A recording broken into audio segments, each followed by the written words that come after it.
a todos. Esta noche vamos a conversar sobre el tema referido al derecho de receso, conforme habíamos quedado en la última clase que les di. Partimos de que las asambleas podían ser ordinarias o extraordinarias. Las asambleas ordinarias son aquellas que tratan el día a día, las cuestiones propias de la sociedad, para el cumplimiento del objeto social, cómo ser la designación de autoridades, cómo ser la remoción de autoridades, para hacer la determinación de los honorarios de los directores y síndicos,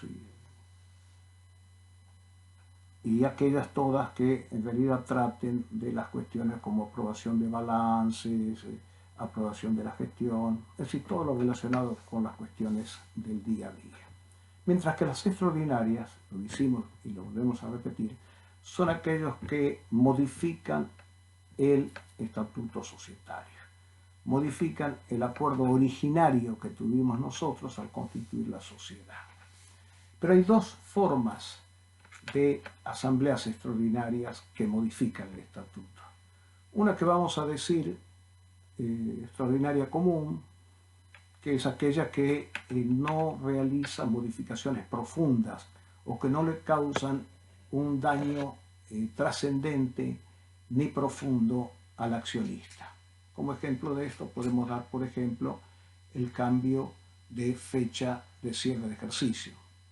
El estatuto establecía que todos los años el ejercicio cerrará los 30 de junio y decide por mayoría cambiarlo al 31 de diciembre. No veo que haya un daño profundo, un daño ciertamente grave, ¿no es cierto?, para el accionista, que le cambien aquel acuerdo, porque eso también estuvo en el acuerdo general que iba a cerrar el 30 de junio. O por ejemplo que le hagan un cambio de domicilio dentro del país. Es decir, en vez de tener el domicilio social en la capital federal, lo va a tener en Tucumán o en Córdoba. Dentro del país tampoco nos causa, o así lo entiende la ley, un daño tan gravoso para tomar ninguna medida, y siendo absolutamente válida si ha sido realizada por una asamblea extraordinaria que haya cumplido con todos los plazos, con todos los procedimientos legales que nosotros hemos visto y que tenemos deseo de volverse a repetir, es decir, que haya una convocatoria legal efectuada por quien pueda hacerla, que exista un orden del día claro, que exista la publicación de edictos conforme los términos que ya hablamos, con los plazos y los días, o que si no se trate de una asamblea unánime, que ya saben que se llama asamblea unánime, pero en realidad es un procedimiento para evitar la publicación de edictos. Luego tenemos el quórum, que es la cantidad mínima de acciones con derecho a voto que tienen que estar presentes para sesionar válidamente. Después tenemos, como otra parte del procedimiento obligatorio, es el debate. Ese debate es muy importante porque allí se puede expresar el derecho de voz, es decir, la posibilidad de ejercer el derecho de información al socio a través de preguntas que le efectúan a los directores o al síndico o entre los mismos accionistas. Después dijimos que venía la votación conforme a las mayorías legales y por último decíamos que venía el acta que tiene que hacerse dentro de los 5 días y anotarse en el libro de registro de asambleas, de actas de asamblea. Ese registro de actas de asamblea que va a ser firmado por todas las autoridades, es decir, presidente, síndico si lo hubiera, directores si lo hubiera, y además por los 2 accionistas que se han elegido para firmar el acta por mayoría de los socios presentes en la asamblea. Ahora bien, hay otra clase de asambleas extraordinarias que son denominadas asambleas extraordinarias especiales, que son aquellas que van a tratar cuestiones que sí van a producir un grave daño al socio, van a producir un grave daño al accionista. que son aquellas que me gusta señalarlas como que patean el tablero, en términos ajedrecistas, creo habérselo dicho ya. Es decir, todos sabemos que el ajedrez es un juego que está compuesto por piezas de distinto tipo. Y si uno está jugando y viene y patea en el tablero, todas las piezas se desparraman por todos lados. Eso es lo que sucede cuando se hace una votación sobre una cuestión que sí perjudica terriblemente al accionista y le causa un grave daño, que son aquellas que están en 244 de última parte de la Ley General de Sociedades y también diseminadas en otras partes del código, de la Ley 19550. Ahora bien, en esas asambleas especiales, que como sabemos tiene dos características fundamentales, la primera es que va a tener que todo aquel accionista o acción que no tenga voto, porque como recuerdan que hay votos con preferencias patrimoniales que no otorgan voto a los accionistas, poseedores de la misma, va a recuperar el voto. Va a recuperar el voto. Y por otro lado vamos a tener que no va a haber acciones privilegiadas de carácter político, es decir, que tengan 1 a 5 votos, sino que todas las acciones van a ser parejas, van a tener un solo voto. Y ya lo hemos explicado, creo, que esto es porque, como barajar de nuevo, si me estás cambiando cosas fundamentales del acuerdo que nosotros hicimos, vamos a votar de todos como si todos tuviéramos los mismos derechos. Pero sí, cumpliendo todo, absolutamente todo, cuando se trata de los casos especiales, ¿no es cierto?, que establece el 244, última parte, que se lo voy a leer, que tengo aquí a mano la ley, dice supuestos especiales. Cuando se trate de la transformación, transformar es cambiar un tipo societario por otro. Teníamos una sociedad colectiva y la pasamos a sociedad anónima o a la inversa. Sociedad anónima, donde yo respondía únicamente con el capital suscripto, me la transforman y me la convierten en una sociedad colectiva, donde yo tengo una responsabilidad solidaria, ilimitada y subsidiaria, es decir, tengo beneficio de exclusión. Pero imagínense que a mí, en esa sociedad, van a extender a mi patrimonio. En cambio, en la sociedad anónima, yo, con haber cumplido con el capital suscripto, no tenía otra responsabilidad. La prórroga. La prórroga es que decíamos que el 30 de mayo se vencía, ¿no es cierto?, la sociedad, se vencía el acuerdo, lo hemos hecho por 10 años a la sociedad. Entonces yo ya estoy así, contando el dinero que voy a recibir, porque tienen que darme, ¿no es cierto?, de la liquidación de la sociedad, tienen que darme la parte del patrimonio que me corresponda de acuerdo a mi porcentaje. Si yo tenía un 25%, y bueno, yo un cuarto de la sociedad me tengo que llevar, por supuesto, luego de canceladas todas las deudas. Y yo ya estoy contando con ese dinero, pero resulta, ¿no es cierto?, que vienen, citan una asamblea debidamente citada, extraordinaria, ¿no es cierto?, con todas las cuestiones de ley, y el punto primero, 2 accionistas para firmar el acta, y el segundo, ¿no es cierto?, prórroga de la sociedad por el término de 30 años. ¿Cómo? Sí, 30 años. Es decir que me van a pasar la sociedad para el 51. Se imaginan que no tengo ningún interés de esperar al 51, prefiero cobrar mi plata y poderla disfrutar, ¿no es cierto?, que para eso hice un contrato de Así que ahí también me están pateando el tablero, me están llevando a 30 años más que tenga que soportar a mis socios, siendo inclusive accionista minoritario, ¿no es cierto? Hay una fuerte, me causa un grave daño, un grave perjuicio. También tenemos la reconducción. ¿Reconducción qué es la reconducción? La reconducción es cuando se venció el plazo. Vamos a decir que era el 30 de abril. Pues el 30 de abril se pasó y no se hizo la prórroga. Entonces, ¿de qué se trata? De que a esta sociedad que está ya muerta por haberse vencido el plazo, por decisión de la mayoría, me van a decir, bueno, muy bien, vamos a reconduzcamos, volvamos al 30 de abril y hacemos la prórroga. quedamos al final en las mismas condiciones que la anterior. También nos dice acá la disolución anticipada de la sociedad, pero esa no va a dar derecho de receso, porque el derecho de receso es para que me liquiden la parte, y si es una disolución anticipada, me la van a liquidar acá ahora, y entonces no tendría daño, no tendría perjuicio para poder mirar esto. La transferencia del domicilio al extranjero sí me perjudica. Imagínense, como yo suelo decir, que me lleven a Bagdad el domicilio. Me produce realmente me produce un daño impresionante, me lo llevo a Oriente, a zonas conflictivas en este momento, más allá de las circunstancias especiales que estamos viviendo. Así que eso también me causa un daño muy grande, un daño realmente grande.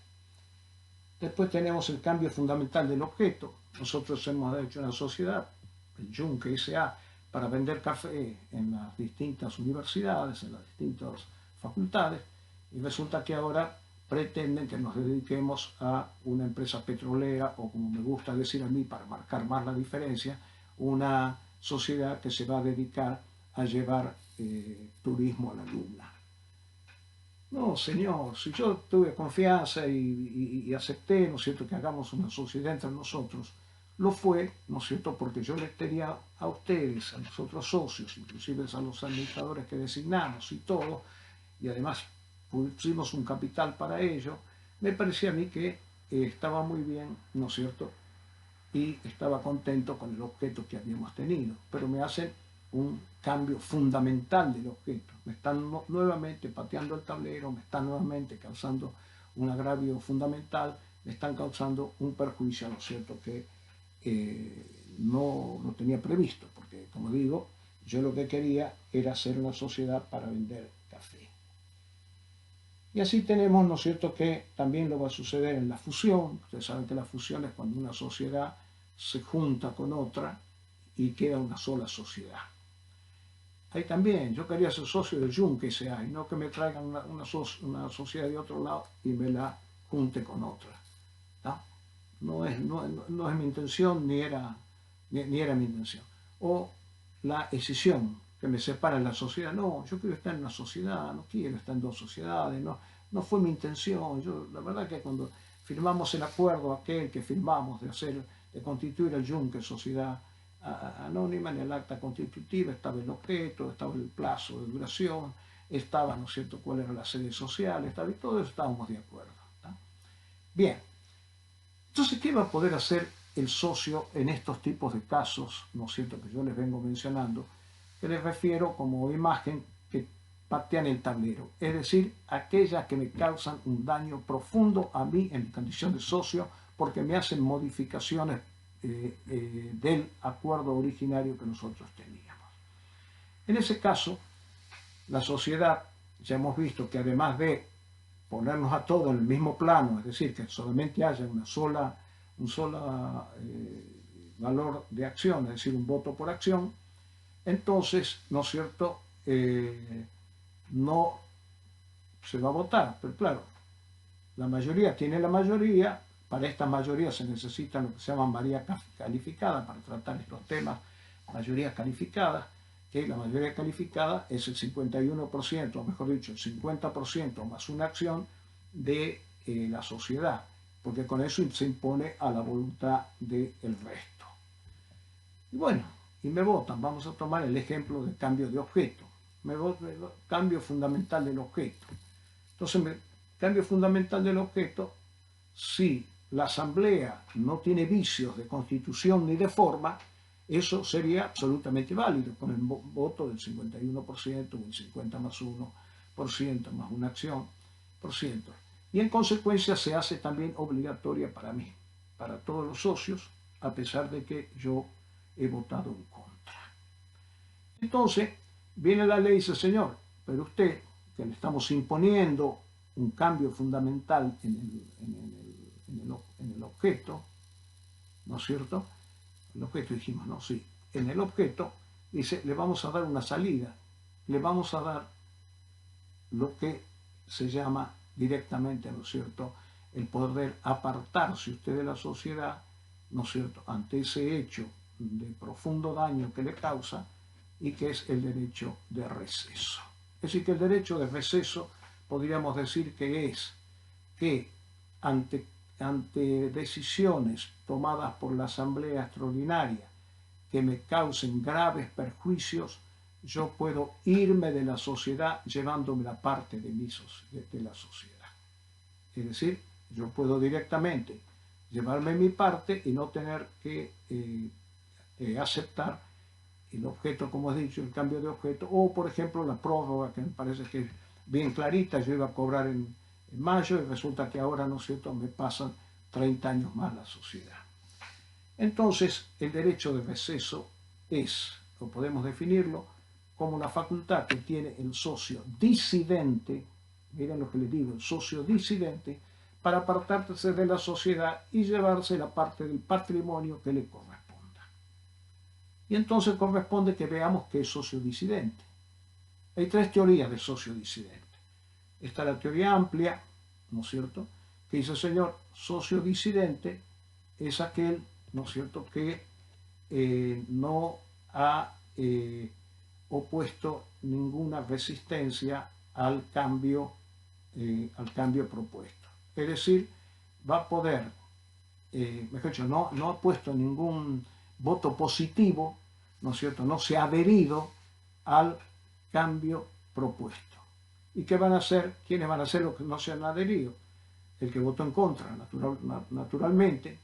Segundo, el que se abstuvo, no votó a favor, es decir, no colaboró. Y el tercero, el que estaba ausente. Esa es la teoría amplia. Es decir, que para la teoría amplia pueden plantear el derecho de receso aquel que votó en contra, aquel que se abstuvo y aquel que no estuvo ausente, que estuvo ausente. ¿Qué es esto? Esto es porque la ley en esta teoría amplia, la teoría amplia, dice, señor, es aquel que no ha colaborado para la aprobación de esa norma que le causa tanto daño. Vamos a la teoría restringida, la más dura. La más dura, ¿no es cierto?, que dice que es socio disidente aquel que hizo efectivamente actos para tratar de oponerse a la aprobación de esa moción en la Asamblea Extraordinaria, ¿no es cierto?, para que no se apruebe. ¿Y quién es el único que hizo eso? Hizo actos positivos, acciones positivas, el que votó en contra. Pidió la palabra, se opuso, dijo todo lo que dijo, y después cuando levantó la mano dijo, señor, me opongo, haga constar que voté en contra. Haga constar que voté en contra. Y para la teoría intermedia dice que es aquel que se opuso, igual que en la teoría restringida, pero agrega al que no pudo hacerlo. ¿Y quién que no pudo hacerlo? ¿Quién no pudo votar en contra? El que estuvo ausente. Entonces ahí le da el derecho de receso, le va a otorgar a el que votó en contra y al que estuvo ausente. Les hago un pequeño resumen de vuelta. Teoría amplia, cualquiera que no colaboró a la aprobación. El que votó en contra, el que se abstuvo de votar y el que estaba ausente. La teoría restringida no. Teoría restringida únicamente, ¿no es cierto?, el que votó en contra, el que demostró una férrea voluntad en tratar, ¿no es cierto?, de imponer a que la ley, a que la decisión de la modificación estatutaria del cambio de objeto no se aprobara. Es decir, el que votó en contra solamente. Y la teoría amplia o intermedia es aquella que dice el que hizo gestos propios para oponerse y el que no pudo hacerlo, es decir, el que votó en contra y el que estuvo ausente. Nos preguntamos cuál de estas tres teorías son aplicables dentro de la ley 19.550.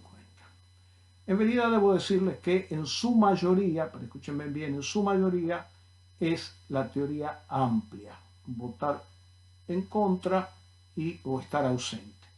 El que se abstuvo, la doctrina dice que en realidad ha cometido un acto que no es propio de una asamblea, porque en la asamblea uno va a tomar determinaciones y las determinaciones son a favor o en contra y no es no sé dónde me paro. Entonces, no sé dónde me paro, la teoría intermedia le dice, señor, usted no tiene derecho de receso. Pero cuidado, y siempre les recomiendo que tengan cuidado, es más, les aconsejo que cuando les toque ir a una asamblea, ¿no es cierto?, ya sean representantes y se van con el cliente como asesor de ellos, tengan mucho cuidado y voten siempre en contra, porque así no se van a equivocar, no tienen que estar, ¿no es cierto?, con el prejuicio, ay, estaré bien, estaré mal. Votando en contra siempre vas a tener el derecho de receso. Porque también, por ejemplo, en el artículo 160, creo, de la ley, en la SRL, si uno no vota en contra, ahí toma la teoría más estricta, toma la teoría extrema, ahí solamente va a tener derecho de receso aquellos, ¿no es cierto?, que han votado en contra. ¿Me explico? ¿No? Y también vamos a tener, en algún caso, en las sociedades colectivas, cuando hay una disposición de remover a un gerente que ha sido designado, en el caso de que hubiera sido designado como condición expresa en el contrato, también vamos a tener, ¿no es cierto?, que estar dentro de la teoría extrema, es decir, dentro del votar en contra. Ahora bien, ya tenemos entonces, primero, que el derecho de receso es poderse retirar de la sociedad, inclusive antes de su vencimiento, ¿no es cierto? ¿Por qué? Porque me están pateando el tablero y entonces yo me quiero ir. Pero esto requiere un procedimiento. Primero, que se den algunos de los actos que ya hemos visto, es decir, cambio del domicilio al extranjero, cambio fundamental del objeto, que haya una, una fusión o una escisión, una prórroga de la sociedad, es decir, del plazo de la sociedad. Es decir, en todos esos casos, ¿no es cierto?, yo voy a poder ejercer el derecho. Fíjense lo que la ley le dice. La ley dice, señor, si usted estuvo presente, usted tiene 5 días, para hacer saber a la sociedad que va a hacer uso del derecho de residir, es decir, el derecho de receso. ¿Cómo hay que hacerlo? Hay que hacerlo en forma documentada.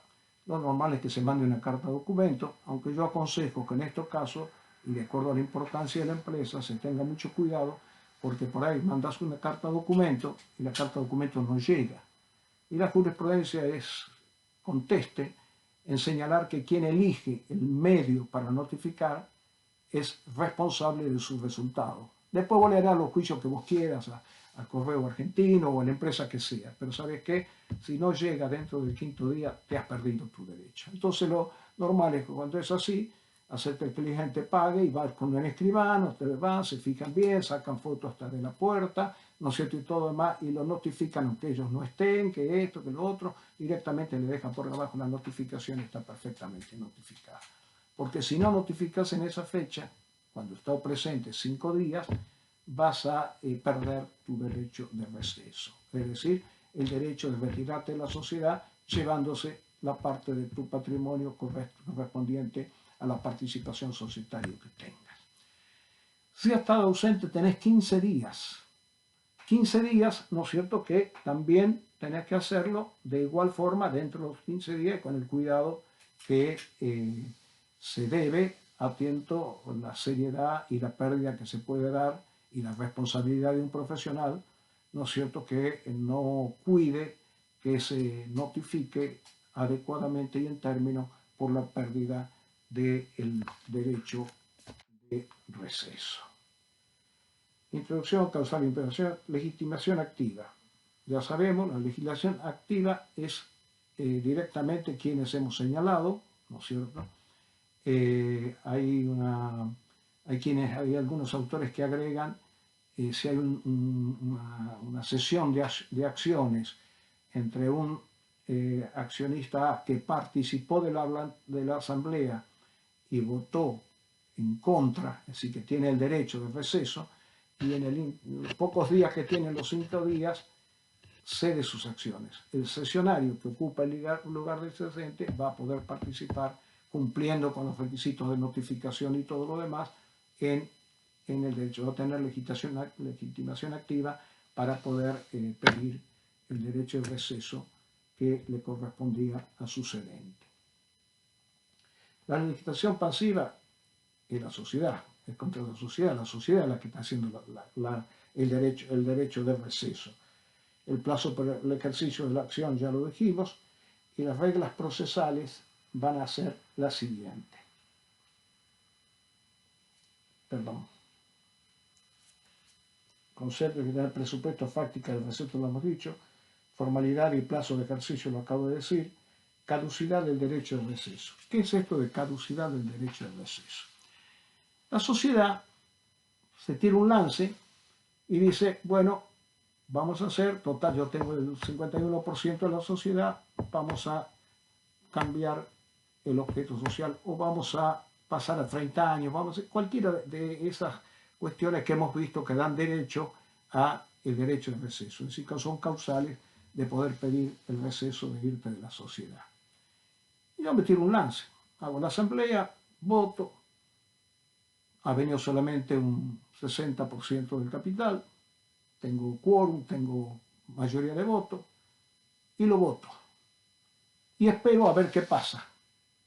Resulta que dentro de los 5 días, ¡pum!, me llega, de los que han estado presentes, me llega que quieren, que me notifican. Es una notificación que hay que hacer, que en mi calidad de accionista, ¿no es cierto?, con el tanto por ciento del capital social, hago saber a usted que opto por la aplicación del artículo 245 de la Ley de Sociedades, ¿no es cierto?, efectuando, activando el derecho de receso que corresponde. Es una notificación muy simple, pero que tiene que asegurarte que llegue, ¿no? Y resulta que los que estaban ausentes también, ¡pum!, me llegan cartas, documentos, o me llega en tiempo útil, o me llega un escribano que dice, mire, vengo a notificarle parte tal que va a hacer uso del derecho de receso, exactamente así. Entonces yo me pongo a pensar y digo, caramba, ¿qué pasó acá? Al final resulta que yo tenía una sociedad donde manejaba un capital de 49% que eran de otras personas, ¿no es cierto? Y resulta que ahora voy a manejar mi propio capital. ¿Para qué tengo la sociedad? Si la sociedad es para unir esfuerzos, para tener más fuerza en la sociedad, para que otros pongan plata y no solamente yo. Entonces, ¿qué me da la ley?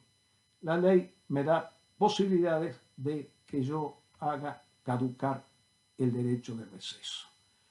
Plazo que tengo para la caducidad, 60 días desde la última notificación que recibí de los que estaban ausentes, porque ellos tienen 15 días.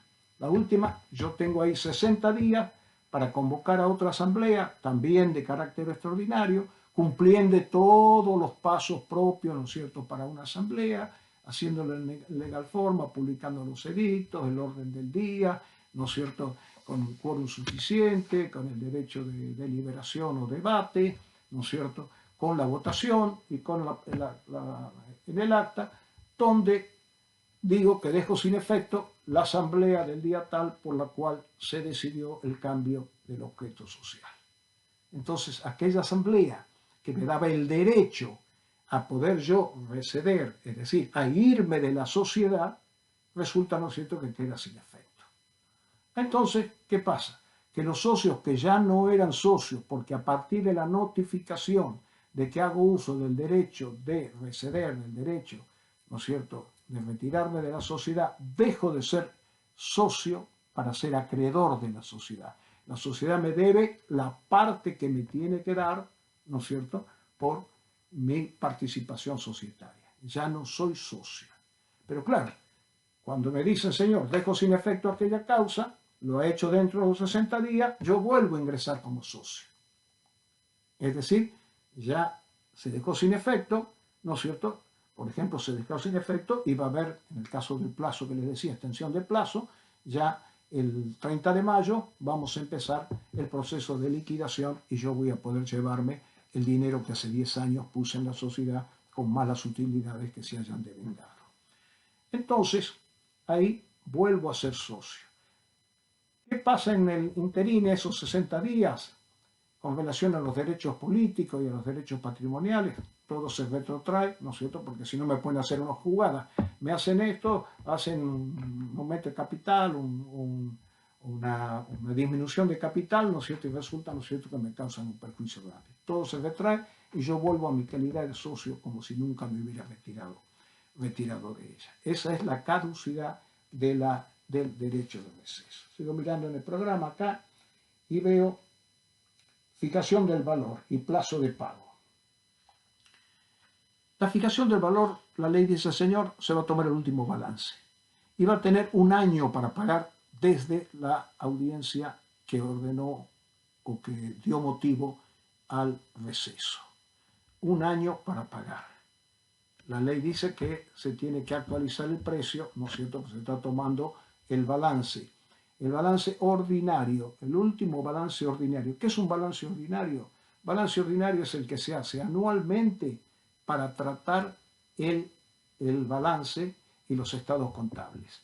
Entonces, eso que, ¿se acuerdan que hace un rato decíamos que es una modificación cambiarme del 30 de junio al 31 de diciembre? Bueno, desde la fecha que haya quedado firme en el estatuto, ¿no es cierto? Ahí yo voy a tener que ese balance que se hace para esa fecha, que tiene desde el cierre de ejercicio 4 meses para hacerlo, entonces con los resultados de ese balance me van a obtener cuál es la porción que me va a tocar a mí, ¿no es cierto?, con el derecho de receso efectuado. Ahora bien, me van a pagar al año, pero con la inflación existente y todo demás, la ley expresamente se refiere al hecho que tendrá que ser actualizado a la fecha del pago. Pero esto, en realidad, esto es una cuestión de que acá se sacó una ley, ¿se acuerdan? No sé si eran muy chicos ustedes o qué, pero se sacó una ley donde no se podía actualizar nada, sino que directamente las cosas seguían al mismo valor, sin contemplar la inflación brutal que hemos tenido durante mucho tiempo y que estamos teniendo ahora también. Si contamos la inflación del año pasado, nomás es una barbaridad. Entonces, la ley nos va a decir, señores, ¿no es cierto?, le tienen que, desde el último balance que se efectuó y pagar al año, lo van a tener que actualizar para pagarme el dinero. Si no me pagan, tengo que hacer una demanda judicial y cobrarle a la sociedad. Por último, correspondería decir acá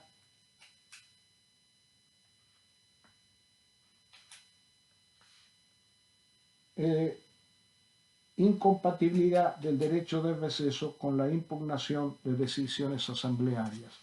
No sé si hemos hablado ya con ustedes, no debemos haber hablado, y va a quedar seguramente para el próximo tema, pero les digo que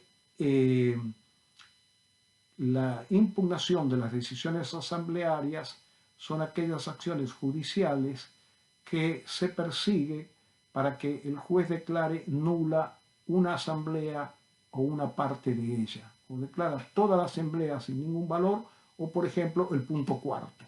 El punto cuarto, el juez lo declara nulo, ¿no es cierto?, y es como si no hubiera existido. Pero habría una inconsistencia. Como yo voy a un lado a plantear, señores, yo voy a hacer uso del derecho de retirarme de la sociedad y llevarme mi parte, con decir, ah, no, la asamblea es nula porque tenía defectos formales o defectos de fondo. Por ejemplo, supongamos que no se haya hecho el debate, por ejemplo. El debate es un elemento necesario, lo hemos explicado cuando hemos explicado asamblea. Entonces, yo puedo pedir, ¿no es cierto?, que se declare nula la asamblea, ¿no es cierto?, en cuanto al objeto que se trató, es decir, el cambio fundamental del objeto o el llevar el domicilio al extranjero, el elemento que se trata y que da lugar al receso. Habría una inconsistencia bárbara, porque si esto yo digo que es nulo, no puedo decir por el otro lado quiero cobrar.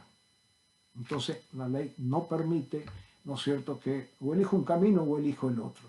Si vos iniciaste, ves eso, no podés vos impugnar la asamblea por defectos formales o de fondo.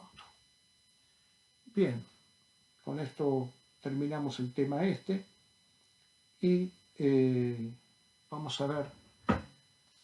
Me voy a fijar bien porque no sé bien con este sistema qué es lo que voy dando, en el sentido de que también doy otras clases y tomo otros exámenes y por ahí me puedo estar confundiendo. Me voy a fijar bien qué es lo que tenemos y en esta semana les voy a dar una clase que les estoy debiendo de la semana pasada. Bueno, señores, que tengan unas buenas noches y que andemos lo más bien posible dentro de todas las circunstancias. Ha sido un gusto. Buenas noches.